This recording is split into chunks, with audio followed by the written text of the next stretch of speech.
Hello, everyone. Welcome. We're very happy that you're here with us tonight as we continue our Montessori Roundtable series. As we're beginning, I would like to mention that if you would prefer to have everything translated into Spanish, we have that option. So I'd like to introduce Ms. Charo Arlacon from Lumen Education, who will explain that process for us.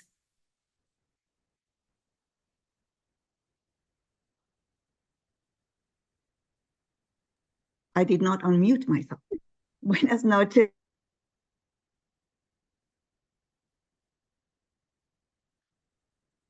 Charo, I can't hear you. Will? Something on her end. Okay. Charo, try again, please.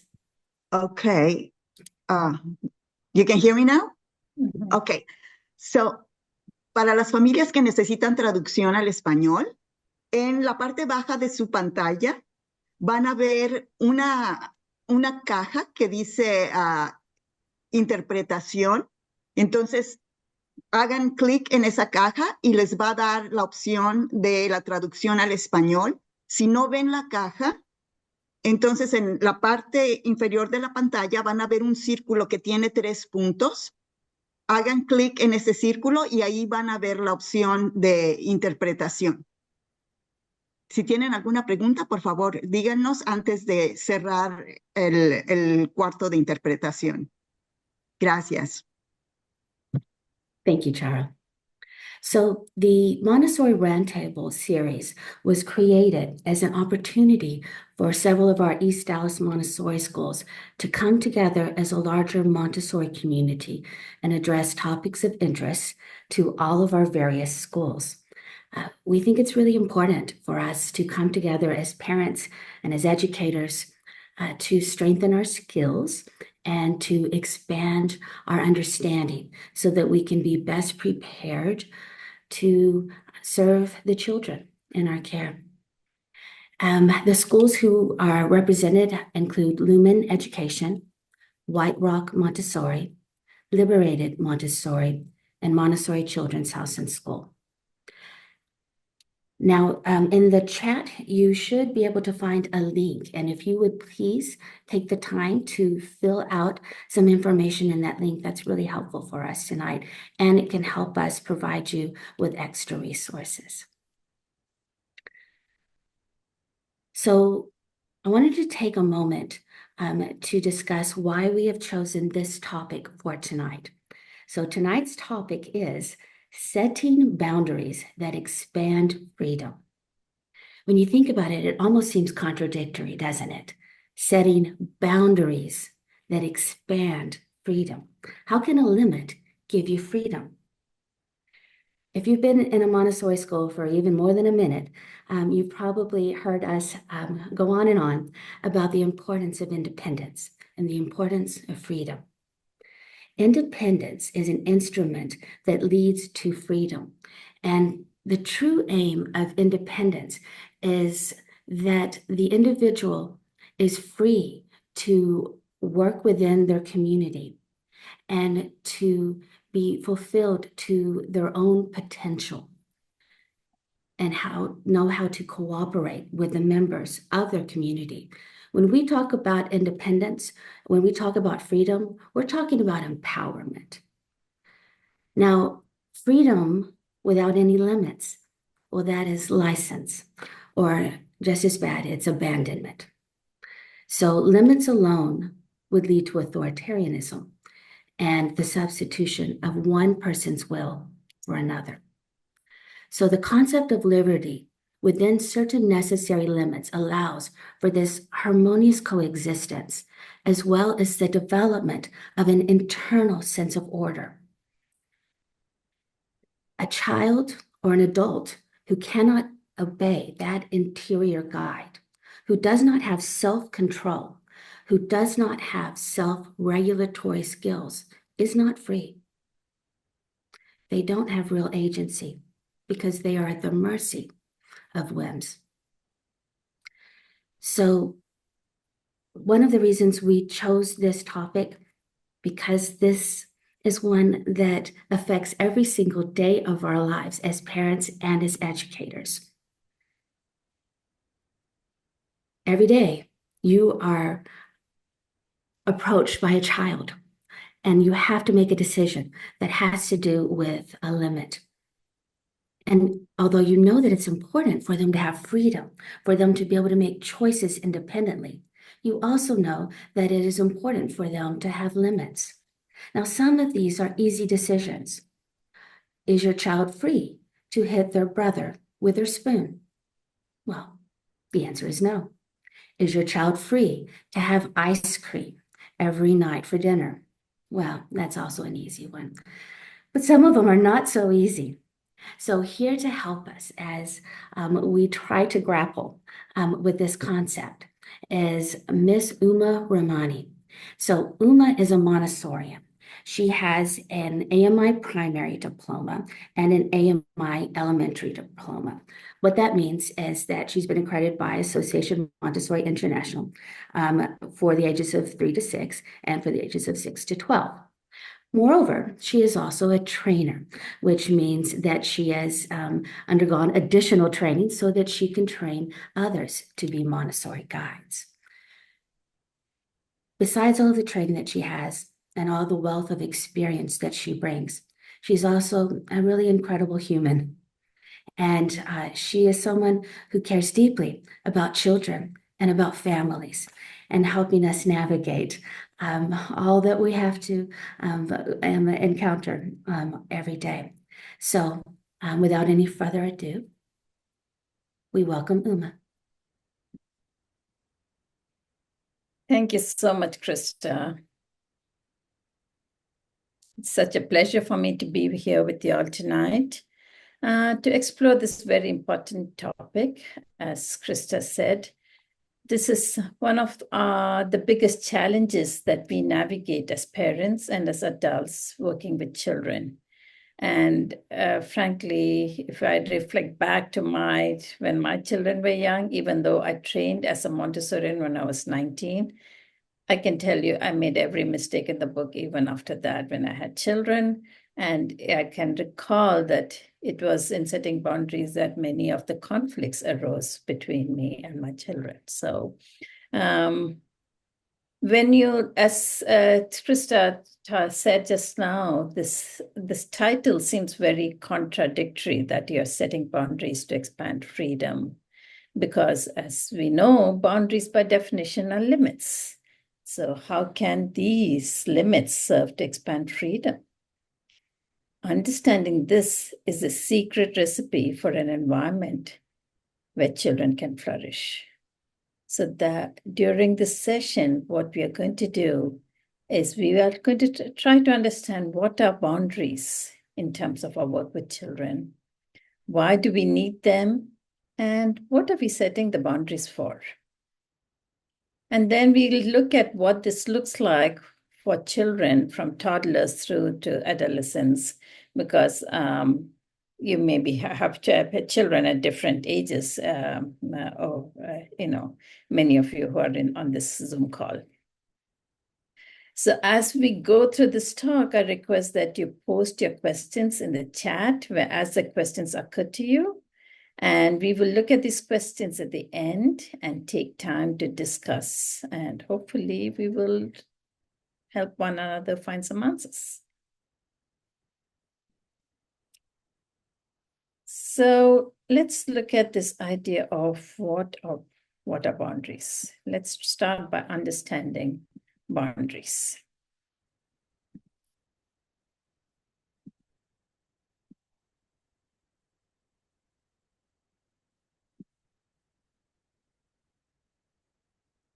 All right. So what do boundaries do? If we think about boundaries, they offer some protection. They serve as a safety measure. Think about the fence around your yard or fence in the park. It affords some protection and at a certain level of safety. They offer limits. So limits can be can protect on the one level so that things that you don't want to be exposed to are not finding you. But at the same time, these limits can also restrict. They define what we can do and where we can do it. Limits can limit our actions and interactions beyond that boundary that we have set, right? So boundaries set those limits on our actions. At the same time, because boundaries set a space, define a protected space, those boundaries can offer a freedom to act, to explore and discover in a safe, secure environment. So when we set boundaries for our children, we certainly want to keep them safe and secure. But then we have to think about, when do these boundaries become restrictive? When do they become obstacles for development? Conversely, what happens when these boundaries are too loose and undefined? How does this become an obstacle to the child?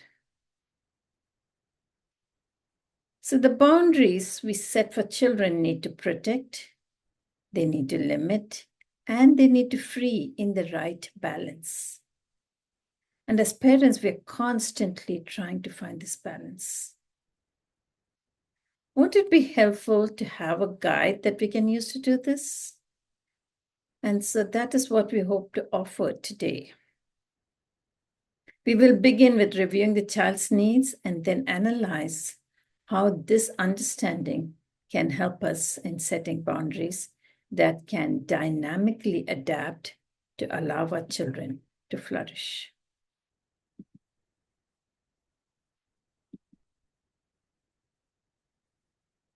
So let's begin by trying to understand, who is the child and what is their work?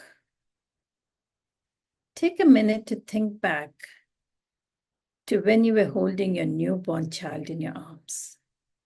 That baby who could not move by themselves, could not speak your language, that baby who had no knowledge of the world and could not make a choice. At birth, the human child is still incomplete.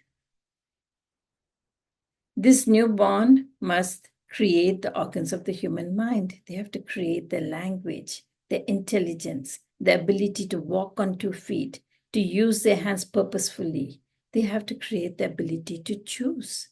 They have the potential to do all of this, but they have to work on actually making this happen.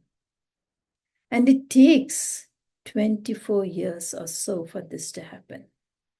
Over the course of the next 24 years, that newborn will work at this creative construction to realize the human potential and to form an adult human. So every child is under construction. It's an individual under construction. And in setting boundaries, we must ensure that they are able to complete this very important work of building a human being.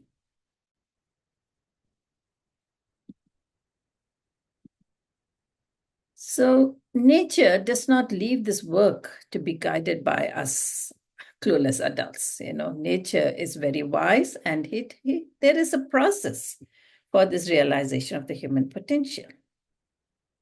Nature provides special, I'm sorry, I don't know why that picture didn't come up, but that's okay. Nature provides special powers to the child for this work. At every stage in their development over the next 24 years, innate developmental energies fuel their development, giving that energy the motivation to complete this work.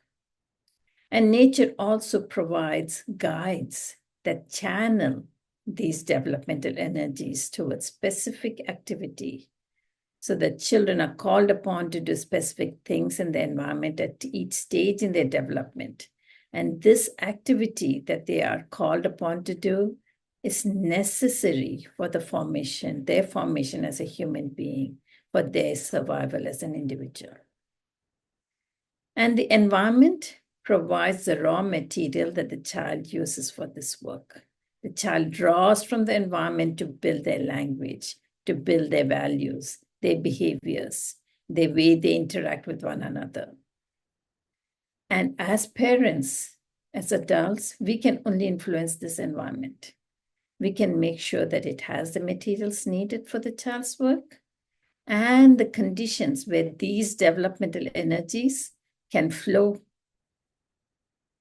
and foster the natural development of the child. As parents, our work is that of collaborating with this natural process to aid the child's work.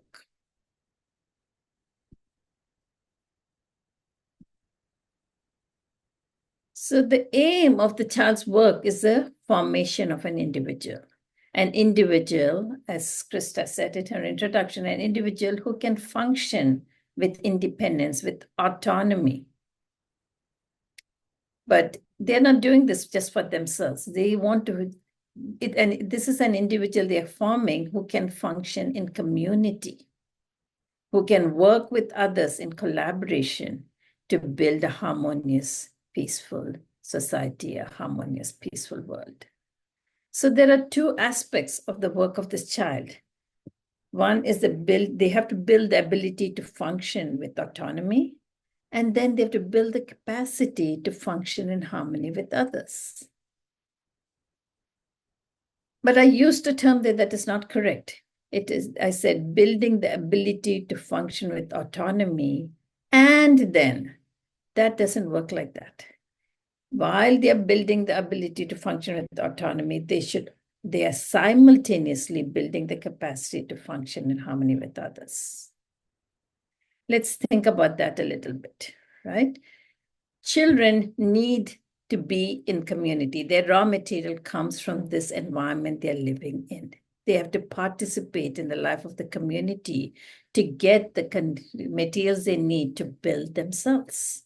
They need to be part of the life of the family and community to construct their language, to acquire their values and behaviors that are appropriate to be a member of that community. We cannot say that when the child is ready, when they have all these capacities, they can begin participating in community. What the child does is they live in community and use that materials to build themselves. So this is like flying an airplane while we are building that airplane, right? They are learning to talk, move, choose, cooperate while they are talking, moving, working with others. Even when they don't have the skills, they are not fully formed, the child needs to function in community. And that makes it challenging, because it makes it challenging for us. Because our life is, and Montessori says, life is arranged for the convenience of adults. Life happens around children. We have everything conveniently organized. We want to just get that done, get the cooking done, get the cleaning done, get this thing, and everything happens according to a schedule we want. We have it nicely arranged. But for children, they cannot let this life happen around them. Their natural urges impel them to participate in what is happening in their daily life. Nature urges the child irresistibly to this. And so that is why they fight to participate in the daily life of the family and the community. For the child, it is a matter of their survival, because they need to do this in order to survive as a human being. And if the child did not do this work, there would be no human society. So this is critical for us to understand if we want to set boundaries that facilitate the work of the child. Remember, the child is under construction and our work is to support that work. Our boundaries should allow the child to continue to do that work, right? So the boundaries that we set in our family and community life must accommodate the work of this being who's still becoming, right? The boundaries we set must protect the child's constructive work while allowing the family life to function efficiently. So that's something we need to keep in mind as we try to understand how our boundaries must function. To understand this a little further from the child's point of view, let's take a look at this. Remember that there are innate developmental energies that fuel the child's work. So the boundaries that we set must allow these developmental energies to flow according to the innate guides. So let's look at this river to understand this. You see that there is an energy to the flow of the water in the river. And it is the banks of the river that allow this energy to flow.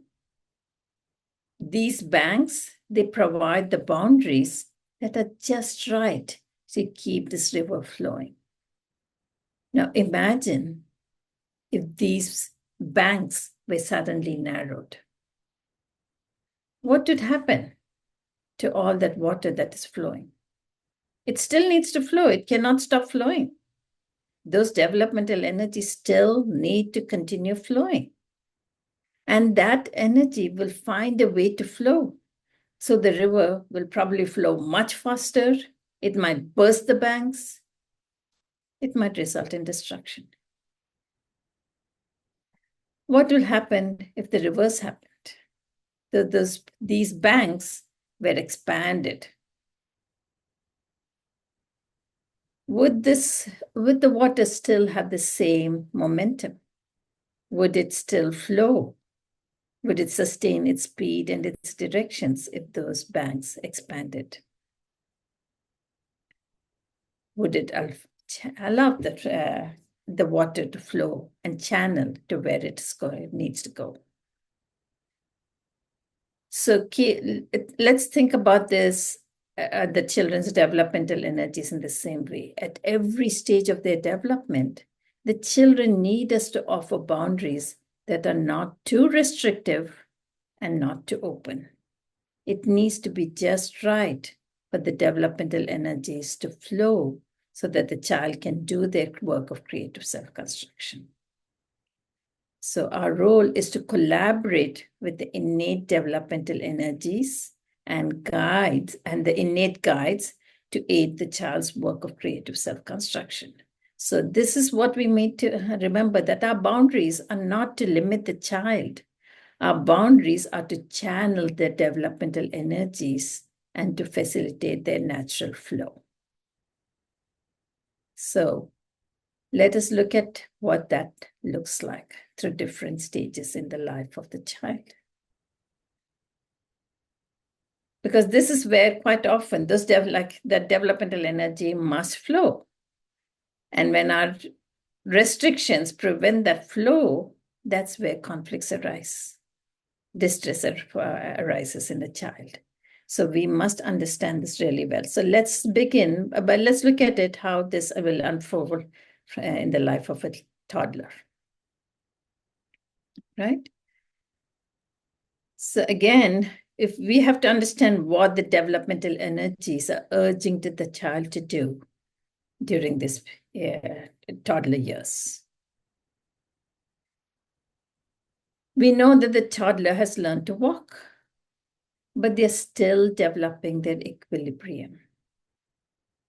In the few short months since their birth, the toddler has strengthened their bones, they have developed their muscles and nervous system, and they've made this enormous conquest of standing on 2 feet and then walking on 2 feet. That toddler is still consolidating their balance and control. And they can only do this by moving around the environment. And so they're urged that innate from inside, from within, to move around the environment. So this coming back to that airplane that is being built, while flying it, right? So this child is not very steady, it's not very controlled, but in order to achieve that control and steadiness, they need to still move around in the family home. And nothing can stop them from moving because that innate urges are so strong. So now we need to think, what kind of boundaries can we set to channel this work, to make this, help these energies flow purposefully? Because we cannot stop the child moving. And so we work collaboratively with these developmental energies. And any boundaries we set, and you will see this repeated throughout, is set through the environment, or through the materials, and only rarely directly by us. That's a key principle that you're going to see us discussing over and over again. So if you're talking about the child moving around, what can we do in the environment? Because we want to protect the child. We want to set limits that will protect the child who doesn't yet have their equilibrium. So we need to make sure that we remove any objects that could hurt the child. Sharp corners are covered. The floor is kept clear of objects that could trip the child. At the same time, we need to offer supports for equilibrium because this toddler is still looking for objects to which they can hold on to if they lose their balance. So we need to make sure that there are stable objects around, not unstable objects, loose hangings that the child may, because the child has no discrimination. They're going to hold on to anything that is within their reach in order to get their equilibrium.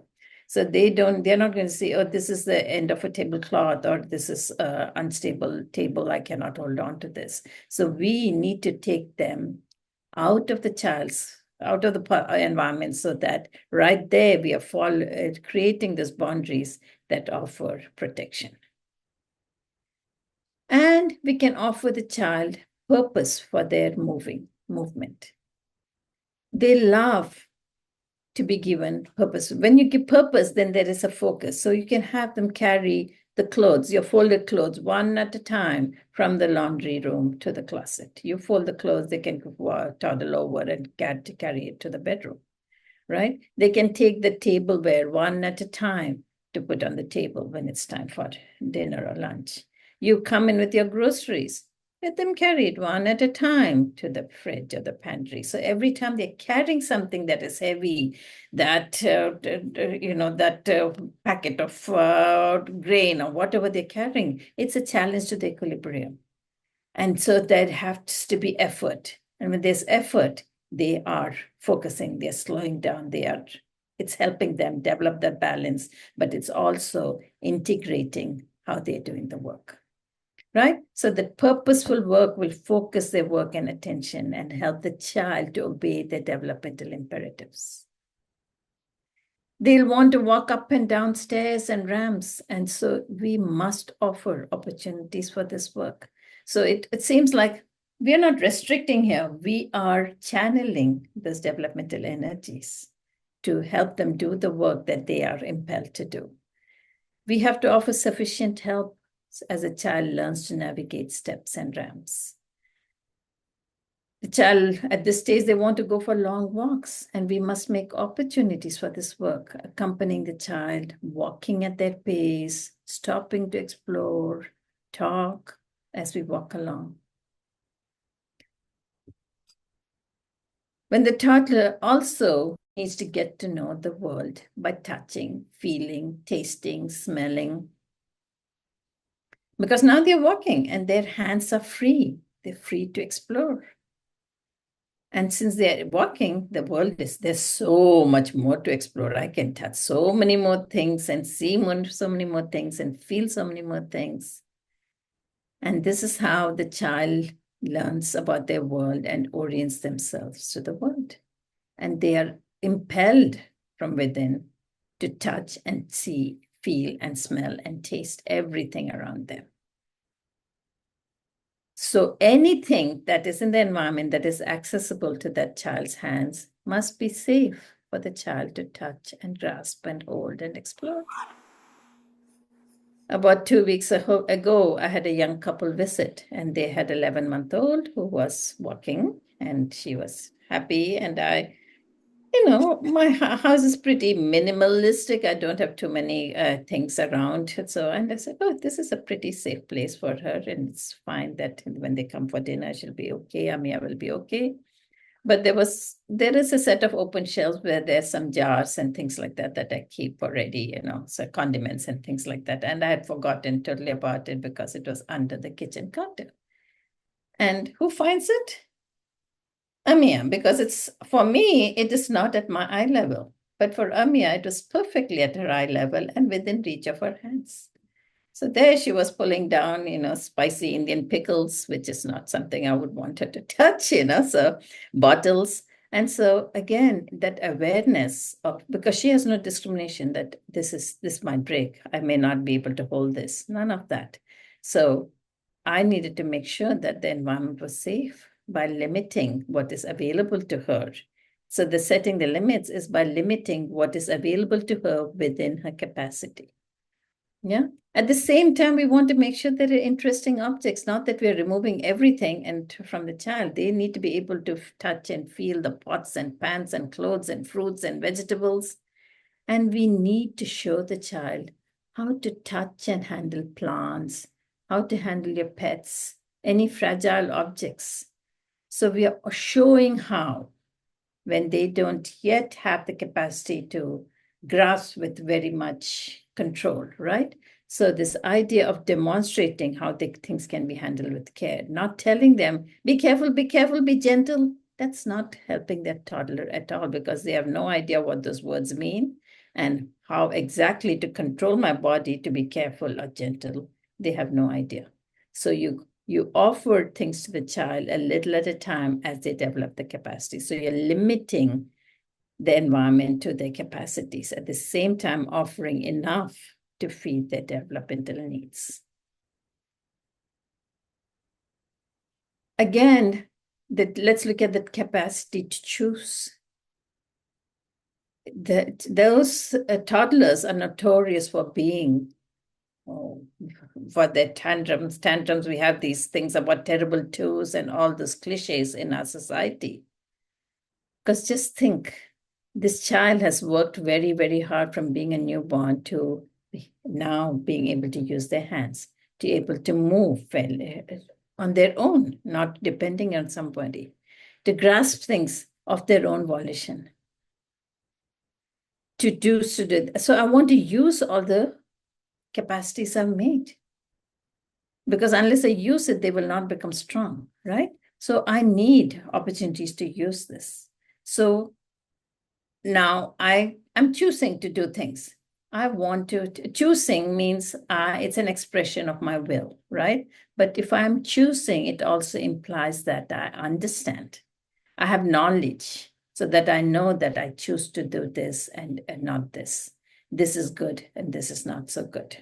Yeah. But the toddler is just learning about the world and they have limited knowledge. They also have limited skills and what they can do with their hands. So that limits what actions they can choose to do. But as we said, the child needs to act. The child needs to use their hands and to strengthen their movement. They need to choose in order to strengthen their will. So we need to keep this in mind as we set boundaries. Again, we set these boundaries through the environment, right? So things about clothing that the child can wear. Now, you know that the weather is changing now. It's no longer hot, it's getting cooler. So you would remove all the inappropriate summer wear from their this thing. Set out 2 or 3 outfits that they can choose from. It is at their level. And any one of those choices is equally good because you have limited to their capacity, because you have the knowledge of what is the weather and what is appropriate clothing. You have set it out, and now they have the capacity to choose from that limited variety that you've set out. Same thing with toys. Don't put out a whole basket full of toys. On the shelf, put a few toys. something to do with their hands, something to touch and feel, maybe a book to read, a few toys that they can choose from and then return. Clearly identified, not this in a big dump in a basket. So again, you are choosing, you are limiting their choices to what is within their capacity. Yeah, same thing with food. They want, you say that, I'm going to have toast and not cereal today. So offer them choices. Would you like an orange and an apple? Not like, would you like to eat? That's not a choice. The choice is, would you like an orange or an apple?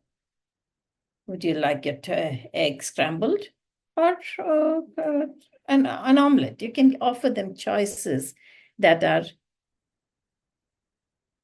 within their capacity to understand and choose from. Because if you don't offer these choices, the child will still make choices. But without knowledge, without limits on what they can choose from, what they choose will be quite often inappropriate. And this is what results in those power struggles. Because they cannot, that nature urges them, choose, because it's like a muscle that must be strengthened by use, right? So we have to offer them, but we can limit what they can choose from because we understand what their capacity is. Again, you see how much of the limits have been set by the environment and the materials, not by the adults saying no, yet, not once. All the adult has been saying this, yes, you can do this. Yes, I can do this. But we've already taken care of the limits by crafting the environment and the materials to be appropriate. Same thing with the developing the capacity to communicate, right? Their language is just developing. And the child, when their needs are thwarted, they need to express. They experience deep distress. And with limited language, this often manifests as tantrums. That language is just developing. The child needs new words for objects, for actions, for feelings. And so this child communicates through their actions. So we need to be observant of their actions, observant of their expressions. We need to offer words to interpret them and then respond so that the child begins to associate the words and learn from them. Yeah. It looks like you would prefer to wear your blue dress rather than the green t-shirt. That's it. So you are articulating by interpreting their gestures, their expressions, right?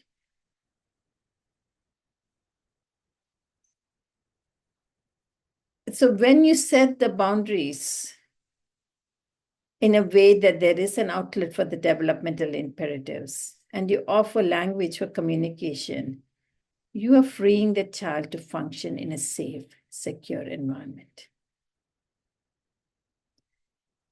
Let's look at that capacity to care for myself, that toddler.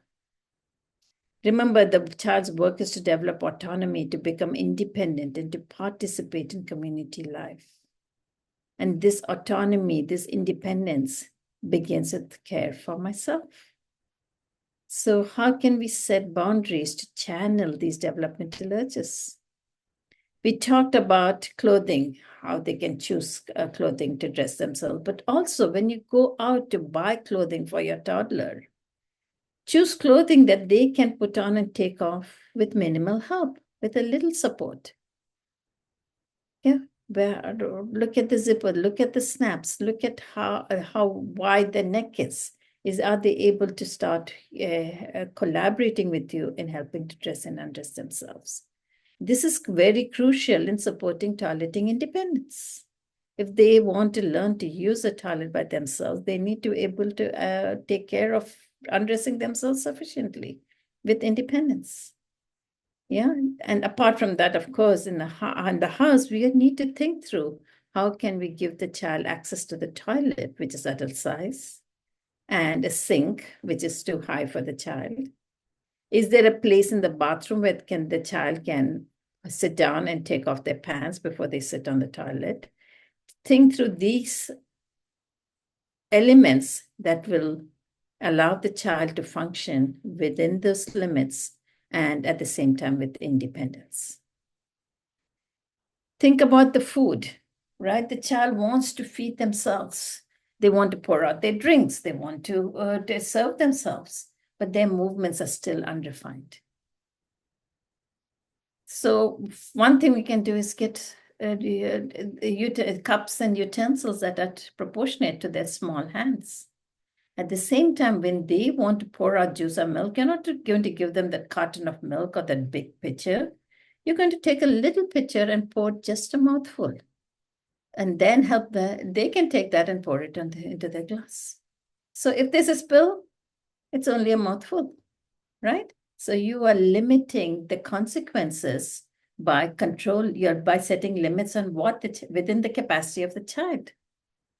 Same thing to serve themselves when they are trying to feed themselves. Just put a spoonful in their bowl and what they get into their mouth is good enough, but you don't need to put their whole bowl of cereal in front of them. Just a spoonful, which they can learn to put their spoon in and try to get into their mouth. Yeah. So, and also the other thing important is in any of the daily activities for care of myself, we have to set routines where these activities happen in specific places. This is where we eat. This is where we play. This is where we go to dress and undress and take care of our bodily needs, right? We do not want to be running around behind the toddler and feeding them anywhere in the house. So again, at one point, it seems it's all very convenient for us to do that, to have them sitting on our lap and feeding themselves in front of the TV. But very soon that becomes a hindrance to you. And then we are just trying to set limits, but the child thinks that that's where I'm supposed to sit and eat, right? We have set those parameters for them. So we need to be very cognizant of creating that order and those routines that help the child understand this is how we do things. Yeah, so again, the limits come through the environment, the routines, the materials. Same thing in developing the capacity to participate in family life. If they're able to carry things, they want to carry things and do things, just like mommy and daddy and my elder sister and brother, right? So we have to offer meaningful work within the child's capacity. And the message that young toddler gets is, yes, I'm capable. And what I do makes a difference to my family. Imagine, this is the message most children don't get because life happens around them. You just sit, here are some toys for you to play with. I have to take care of the laundry. I have to set the table. I have to prepare food. I have to dust. I have to water the plants. Well, your toddler can help you with all of that. It'll help the development of their equilibrium. It'll help the development of their movements. It will give them orientation to the environment. Right? Help them. Let them help you sort the laundry. Let them help you set the table. Let them help you shred the lettuce for your salad. Let them help you peel some potatoes. Give them something to dust. Give them small watering cans to water your plants. So again, the key is the limits are in the materials. The limits are placed through the routines that you develop around these activities. And the most importantly for us is we have to craft our daily routines of family life where we make time for the toddler with their not very efficient movements to participate in these daily life activities. So what about the adult? Let's talk about, apart from our work is primarily now being about setting limits to the environment and the materials.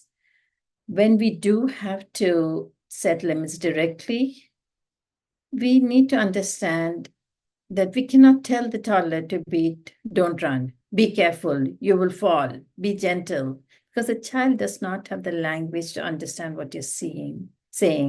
And even if they did understand, they could not take your words and translate it into action. They don't have that much control over their movements. Yeah. So we need to show this toddler And this is how I add the language as we are showing the child. So you see, for the toddler, when we're setting boundaries that allow the child's developmental energies to flow, that means changes to family routines, family life, and not a set of rules that are enforced and told to the child to be, for the child to do. Yeah, so limits are set through the environment and through the materials. And that's the same thing that happens as the child gets a little older. Some things change, but not too much. Because those limits have to expand because I'm more capable. I have better equilibrium. The 3-year-old has better equilibrium, better control over my hands. I have more language. I have more capacity to choose. I have skills to do more things. So that boundaries should be set that I am able to use all these capacities. Yeah. The key thing over here is for this toddler and this child 3 to 6, you don't have to offer anything special because the best outlet that they need are the activities of daily living of the family that are integral to the family life, right? And so we'll continue to talk about how to set this up. You saw that as we talked about the toddlers. We'll continue to explore what this might look like at this stage. But they also need a few more things beyond that, right? So let's look at that. What happens? What do they need to further consolidate their equilibrium? We'll talk about what happens in the daily, with the care of the house and care of themselves. But at this point, the child who's fairly steady on their feet is looking for further challenges. They want to challenge their equilibrium. So in addition to the activities for daily living, the child will try to skip and hop and gallop. They'll try to walk on balance beams. They love to learn to use a bicycle, the tricycle. So again, for us, we need to make sure that there is a safe space and time for the child to do these things. And when we are choosing the balance beam or a tricycle or a bicycle, we have to choose these materials that are within their capacities and then create those opportunities. And then make those clear routines. Where can they ride their bicycle? How can they ride their bicycle? How far can they go? When they get to this part of the yard, they need to stop. So give them clear boundaries about what is possible and what's not possible. So you are creating a safe space where they have the freedom to do this. And at the same time, that is not enough because this is a child who's more capable. So you also need to say that, okay, this is where your bicycle is always kept. So when you finish riding it, it comes back here. So that completion of that work cycle, and that is part of setting the environment and the routines, that order. When you say this is the order of how we do things, this 3 to 6-year-old just follows that order because they don't know anything different. They want to do exactly what is always done in the environment. They will do that, yeah, provided you are doing it also. So that's the key over here. Same thing with the use of the hand. They're capable of so much. Now they are refining the use of the hands. And we'll talk about how this manifests in their care of self and the care of how they can participate in family life. But in addition, you can give them activities to do like cutting and gluing. But then these activities are set up as self-contained activities as part of on a shelf that they can take and do. Again, we have to say, okay, not a limited amount of paper that they can cut, a scissor that is safe for them to use, a tray on which they can find these and on which the pieces will go. What happens at the end? So a clear routine of how they can do this work. Where do the cut pieces go, or the glued piece, the artwork that they create with their crayons or glue, right? Same thing, these children are capable, their hands are more capable. They love to learn to use tools, like sports equipment, use the bat and the ball and the jump rope. They want to use tools in the kitchen. scrubbing things, potatoes, chopping things, using the sieve. They want help. They want to help with all of that.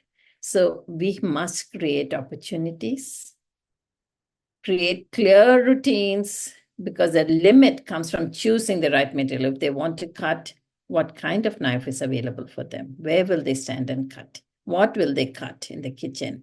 So those are the clear things that we have to set routines for, protocols for. How can they do it? Where can they do it? And what are the things to keep in mind? How far? What does it look like when they cut? Where can they hold the knife? Right? That control of error.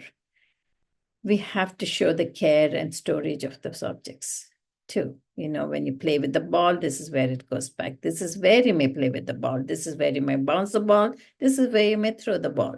Set clear routines and protocols. So the limits are set through this routines and protocols, and not by saying, don't throw the ball here, don't throw the ball there. So the limits are not set there. Limits are set when we introduce the equipment for the first time. And we have already thought through and created those routines and protocols. This child of 3 to 6 loves to classify and categorize their world. So we need to offer them labels and categories, but we're going to take advantage of this. We can help them organize their clothes, their toys. They can help us put away groceries. This is where all the grains go. This is where all the vegetables go, right? They can help you sort laundry, right?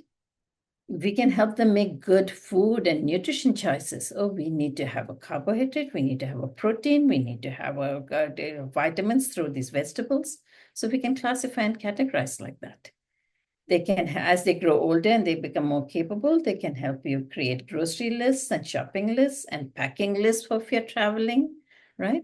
We can help them understand the weather and then say, okay, these are the kinds of clothes that would work.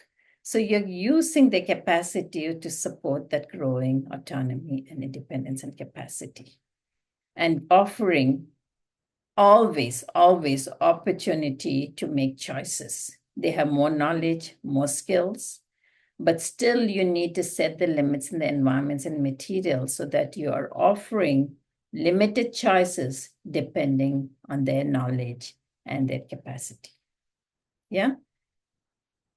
And also at this point, this child is getting into the stage where they're also developing the capacity to persevere, right? That they have longer stretches of work to work with, and they will work through till that lettuce is all shredded or those beans are all strung, right? You have got string beans, you want to top and tail the beans, or you want to, give them enough.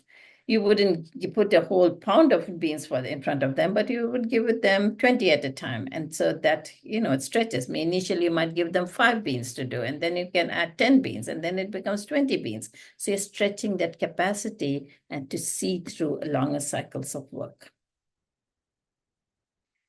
Make opportunities to support the child's development of language, because we must listen with intention, and we have to make time to stop and listen to children. They need to see us listening to them. So that means we are not, because we are at this level, the child is talking to our knee. We need to get down. They don't see our expression and saying that, oh, you're truly listening. Uma is listening, and when Krista is talking, Uma really is interested. That understanding that what I say is of value, that's the message we are giving to this child who's just beginning to learn to express their thoughts. So, and then you can help them express themselves. They want to talk. So you want to offer more vocabulary, but also you can do things like by feeding them questions. So where did you do that? And who else was you with there? And when did you do that? And how did you like that? So you can play the question game with them to help them speak. Again, channeling that innate urge for the development of language. And when we are speaking to children, make sure we're facing them at their level. Make sure that they know that you're talking to them. Because what happens is The TV is on, my elder sister is listening to music, and so my father's on the phone with somebody and talking. And then here's my mom who's looking at stirring something apart in the kitchen and saying, Uma, did you get your shoes on? And Uma has no idea who's talking to Uma, because Uma, as a 3-year-old, cannot filter out and say who is talking to what, because mostly people are not talking to me. Yeah, so when you sit in front of me, when my mother sits in front of me and says, Uma, did you get your shoes? It's time to get your shoes on. Uma knows that that is being said to me. I can process those words and I can do that. A fun thing to do with these children at this age is these command games. Okay, walk to the peace plant and touch the white flower. Right? So you want to give them purposeful work to do, and this is helping them take your words, touch the front door and come. Dust the doll on that side table. Yeah. Put away the table mat. Yeah. And it will give some purposeful work to do. And at the same time, when we give commands to children, or we saying things to children, make statements. For example, we so often tell children, don't run, don't run. What we really mean is, please walk. So let's say, please walk. Instead of saying, don't run. The child is not saying, oh, if I cannot run, that means I need to be walking. The child cannot take that as an implied and understand what you're meaning. Right? So say exactly what you mean to this child when you're setting those clear boundaries for them. So in the daily life activities, this is where a lot of conflicts arise. They want to dress themselves, but they're taking forever. They want to put on their shoes, but they put it on their wrong feet. So, but they cannot help it. They are impelled from within to do this. So, we have to just facilitate this again on our choice of clothing and what kind of shoes are available for them, so that they're not choosing to wear their dinky little sandals on a cold winter day. It's not at all a choice for them. You put it away. We only put the choices that are appropriate for cold winter days there, right? They can participate in packing their own lunch so that they know what is there. This 3 to 6-year-old so much more capable. They can fold and put away their laundry and probably yours, right? The key is, again, to choose the materials, to organize them for accessibilities, and to set daily routines that will allow your child the time and the opportunity to do the work. Because remember, the child is not doing these activities as chores to be done. For them, they're opportunities for building their intelligence, their movements, their will, their language, and to experience that they are an integral part of the family life. They can carry your groceries, they can help you sweep, they can help you vacuum and dig, they can help with the full food preparation. You will never have such willing workers ever again. So use this 3 to 6-year-old to the fullest, because and all you're doing is setting limits via those routines, protocols, and making sure that what they do is within their capacity.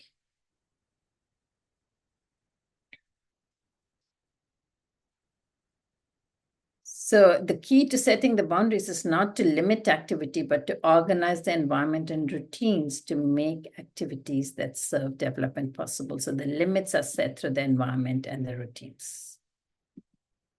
Yeah, so I'm just looking at the time. We have a few more minutes, so that's this thing. So let's think about collaborating with the work with the 6 to 12-year-olds. Now, these children are older. They are so much more capable. So, of course, the boundaries need to expand to help them use themselves better. So they are exploring and categorizing the world, the universe, using their imagination, their reasoning mind. They want to know how things are organized. What are the rules by which society functions? What are the rules in the game? And for a game, is it fair? Is it right? So they need to experience this, and they need to talk about it with us. This is a child who is able to now adjust their work, align their work, align their movements intentionally with those of others so that they learn to work cooperatively and collaboratively. They have to make that, they have to have enough capacity to restrain themselves as necessary. They have the capacity to do that. And this is how the child learns to work in harmony with others. So they need opportunity beyond organized sports to really work with their peers to explore this group dynamics without explicit adult direction, right? So that's something to keep in mind. And the family and the communities we live in offer these opportunities quite organically. In our family, we all need to live together. And let us help the child use their reasoning mind to understand what is needed for our family to function smoothly, to analyze how this work can be shared, and what this means, and how this means that each one of us has a responsibility in this family. And if I don't do it, then this consequence is not just for me, but for the whole family. So in the process of this work, I also need tools to be responsible for myself, how to make plans, how to track my homework, how to organize my belongings, how to care for my clothes, my sports equipment, my school supplies. How do I maintain my space at home? Don't think that it's okay for it to be messy. No, as a family, we want our house to be organized in this way. So who has a responsibility to what? So what can you do? And when will you do it? Help them keep track of their schedules.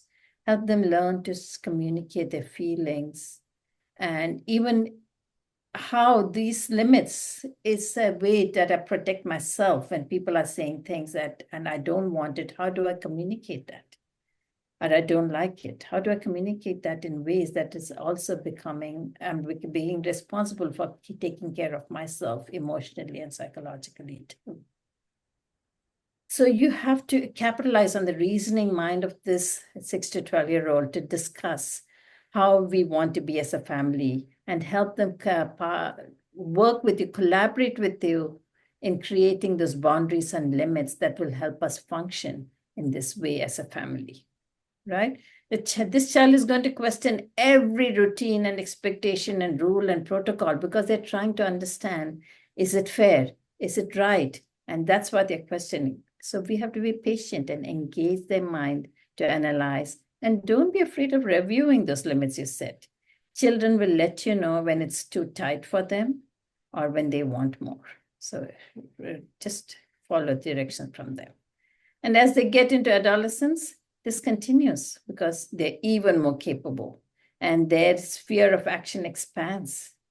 But they need to understand that my abilities, they need to understand that I have abilities, I have value to my family and to my community. So they need real responsibilities to be the one to organize the grocery shopping, to be responsible for cooking a meal for the family, to take charge of the laundry or the cleaning of the house. They need to realize with you what are the needs for us to function like this. And they need to organize, not you, not to be told, this is what you need to do, or you'll be paid this much if you do this. No, they want to organize and understand for themselves by living it. Yeah. And they can do this not just to your family, but also in your neighborhood, because by participating in it, they're also helping realizing their own self-worth. Yeah, and they also need opportunities to really explore who am I? What am I capable of? So they need space to think through, use music, art, drama, poetry to sort of explore my feelings, my thoughts, my ideas. Montessori says that adolescent lives in a state of expectation. They're getting ready to join adult society. So they need opportunities to participate in this adult society and contribute in real time to realize their value. So the boundaries we set must be crafted with this in mind. And we must offer opportunities for these developmental needs. So as we wrap up, I want to give you some key points to remember. That boundaries are set to channel the developmental energies. They are not set to limit the child or control the child, but they are set to free the child to follow their developmental imperatives. Another point to remember is that as the child makes developmental conquests, the boundaries must expand so that they can use their new capabilities in daily life. We saw how the boundaries expanded through each plane of development. We just talked about that. And we also need to remember that as the child becomes more capable, the limits must change to allow for continued development. I cannot stay in this narrow boundary. Unless you give me more space, I cannot grow. Think of that child who is so comfortable in your uterus. Everything is provided. Why do they fight to come out? Because that space is not sufficient. It is too restrictive. It is very limiting. I need a new place. Your children, just like they did when you got your first labor pain, your children will tell you when they need more, a wider environment. So be sensitive to that and respond to that. I also want you to remember the characteristics of effective boundaries. That boundaries are based on the child's needs and capacities. And they are set through the environment, materials, and routines. They are set through positive communications, clear statements, not directives, not orders, not commands, but clear statements. They are consistent, but at the same time, they cannot be rigid. They have to have a level of flexibility. And those boundaries are set to limit adult action, not the child's action. They are set to limit the adult's action so that the child's activity can be centered. So when we set boundaries like this, boundaries that protect, stimulate, and nourish, they offer a prepared environment where there's freedom to follow the innate developmental imperatives. When we create such an environment, those boundaries allow for an optimal flow of the developmental energies, and that will foster development. And that development results in growing capability to function with autonomy and in harmony with others. So development leads to expanding freedoms, and that unlocks further development. So children are in an environment where they flourish.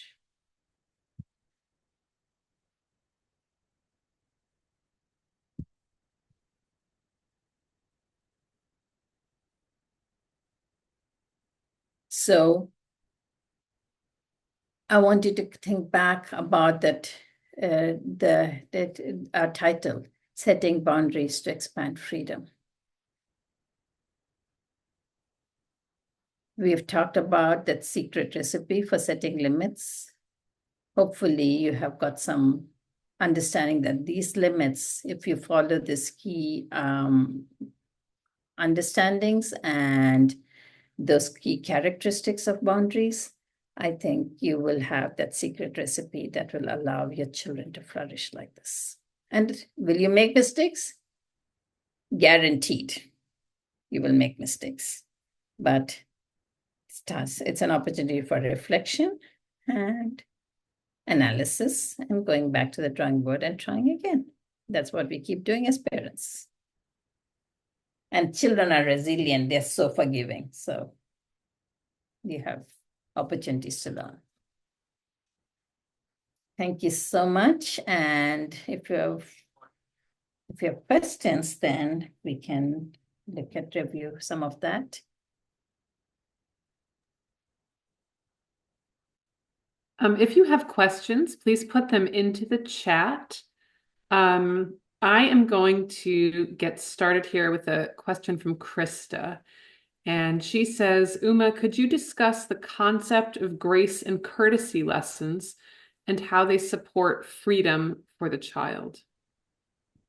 So again, this comes back to our social environment, giving the child the tools to function in the social environment with confidence, right? So when we show the child we talked about how to. Like, for example, now, festivals are coming up. You might be visiting, you might be having family come home, or you might be visiting family. How do we function in those environments? What can we do and what we may not do? So this is by showing the child how to, by practicing beforehand, we are giving them the tools to function to face these new situations. So now we know that the kind of social situations that come up quite often in the course of your family's life. So it is time that we use that opportunity to prepare the children in advance. What do you do when you get a gift? What do you say? How do you offer a gift? How do you greet at a certain for a certain people of certain age, right? Who are coming out of certain relatives. What is okay? What's not okay? So we are giving them. That is what these grace and courtesies lessons are. So we don't have to say please, say thank you, because the other side of this is the child needs to experience the same thing in their life. Right? We need to be using those words with them, just like we expect them to use those words in those same situations with others. So they only will do what they see, what they experience for themselves. So there are two parts to the grace and courtesy lessons. Yes, we show them how. At the same time, they are experiencing this is how in their daily life. Yeah, does that help, Krista?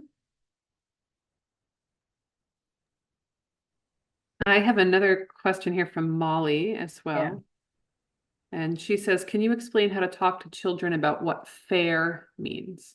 So you're talking here about, usually this question comes from children who are 6 to 9 or 10, right?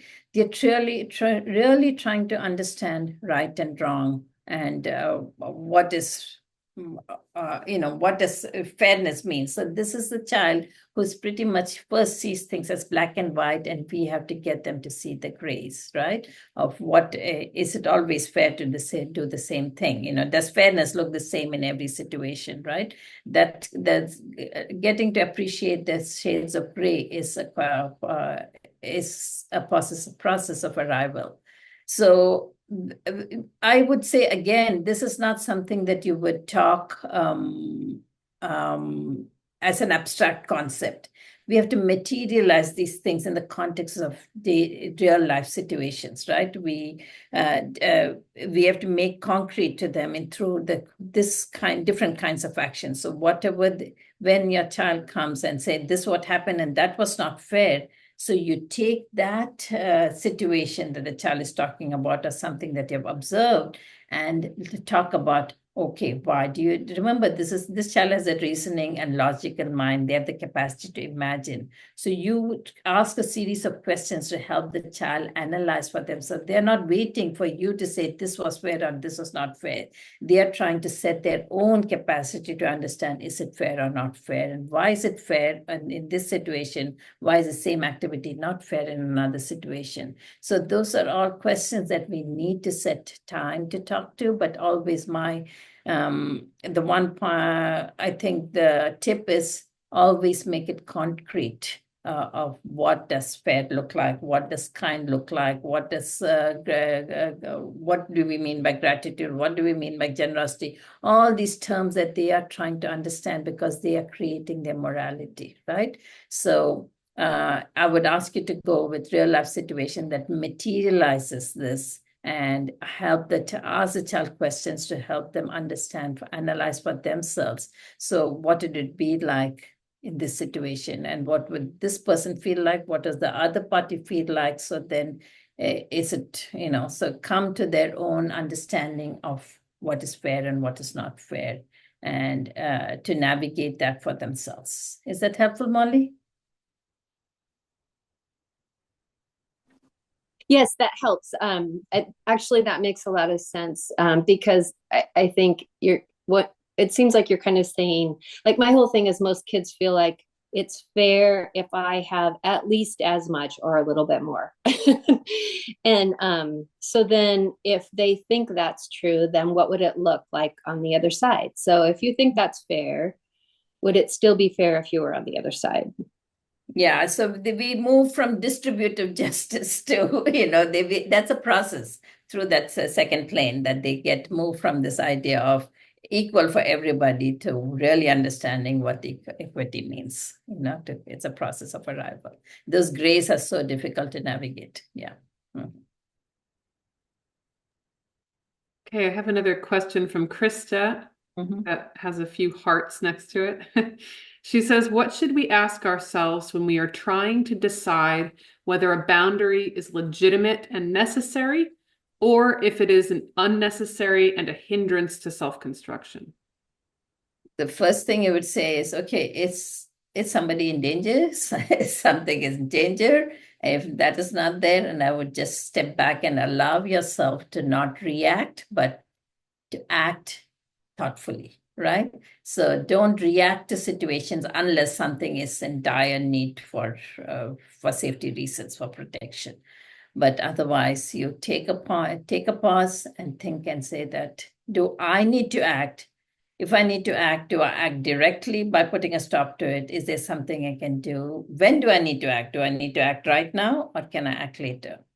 Do I need to give this direction myself, or can I change some things in the environment? Oh, that when Amia came, I said, okay, there's no point telling Amia don't touch.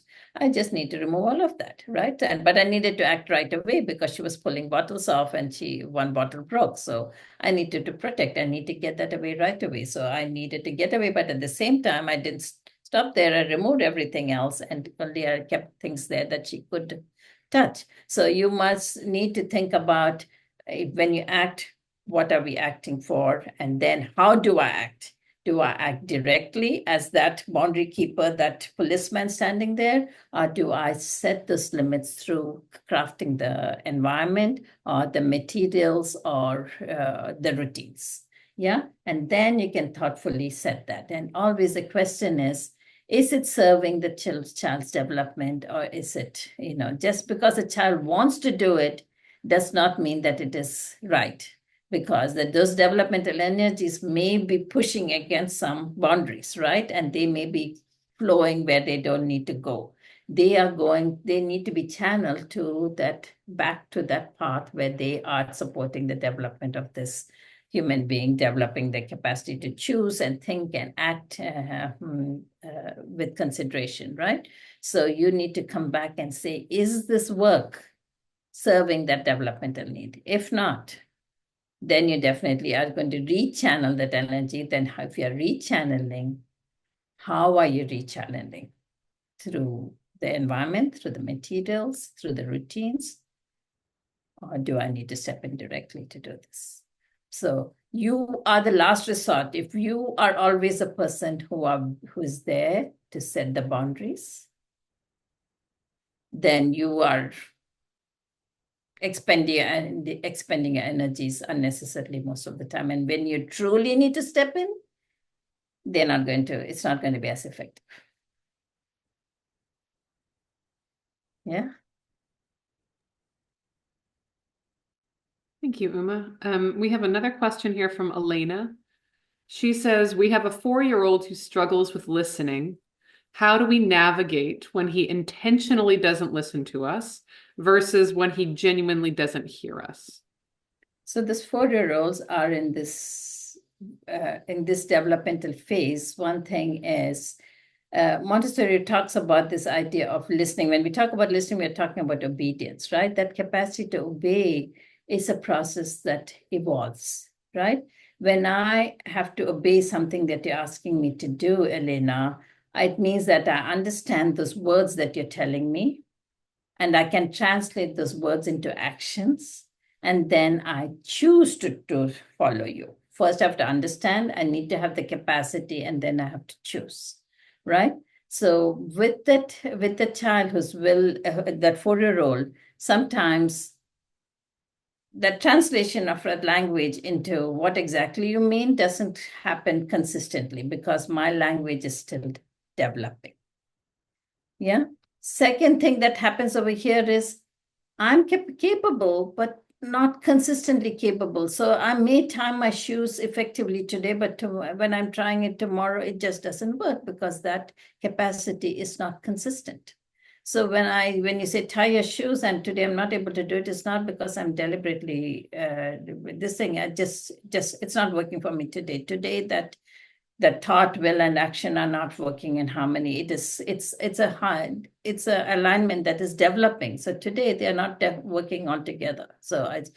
So when a 4-year-old deliberately says that does not want to listen to me, I would say, is it what you're asking? Is it when you're asking? Because remember, they're still driven by those developmental imperatives. So if that inner urge is saying something and you are saying something counter, you're going to lose every time because you cannot triumph over nature, right? So I would ask some reflection on that. What are you asking them to do? When are you asking them to do? And don't assume don't assume a child does not want to. The thing is, okay, what is happening developmentally? What is the capacity, and what do I need to change? And then the first question also is, what am I asking them, and why am I asking them? Is it to serve my need, or is it serving their need? And their need will always triumph before your need, because that inner, especially in that first plane, that harmony, that inner life force is so strong that we have to align what we are doing to that inner thing if we want this listening and obedience to happen.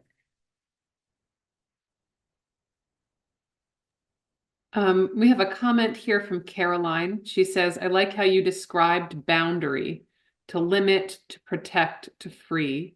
It says nothing about compliance, which is more for the adult and not for the child, or not the child. Yeah, but I would say that we have to be, the adults need to be compliant to nature's dictates. Yeah, that's something we need to think about. Yeah. So like I said, at the end, the limits are to our action. The limits are to our functioning. The freedom is for the child's action. Yeah. Another question from Krista. What are some common pitfalls we make when setting boundaries as parents?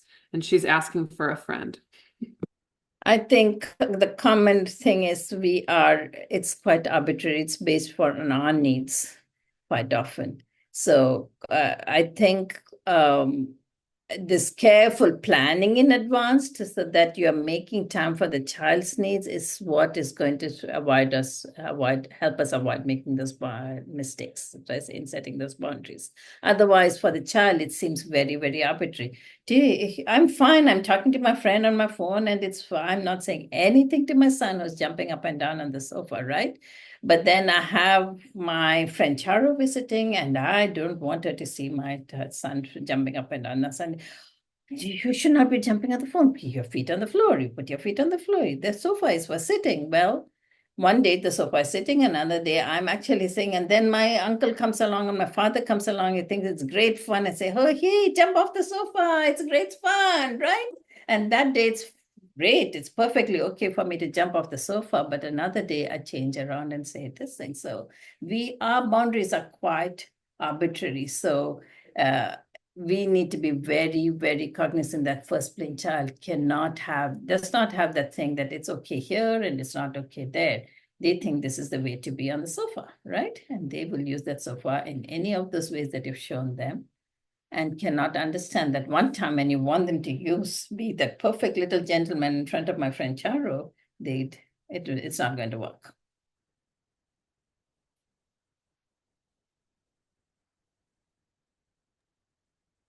Well, that is all the questions we have in the chat. I would encourage you all, if you have additional questions that you would like Uma to answer, you can please put them in the chat now. We can always follow up via email if there's something in particular that you would like to ask. And I'll turn it back over to Krista. Uma, thank you so much for sharing your knowledge and your wisdom with us tonight. I think two of my favorite takeaways will be what you just said about how important it is to not be arbitrary with the boundaries that we set. At one time it's fine and we ignore it, and then the next time it's the most important thing that's ever happened. And I will be capable, but I'm not consistently capable. You're right. This is true of our children. Sometimes it's true of us as adults. Uma, again, thank you so much. And also, I want to thank Will and Rachel and Charles for all the work behind the scenes tonight. You are very appreciated. Thank you, everyone, for coming tonight. We hope you've enjoyed this Montessori Roundtable for fall. We will have another one in spring, and we will try to have that spring one in person. So we'll get to schmooze a little bit. We hope to see you then, and thank you. Have a great night.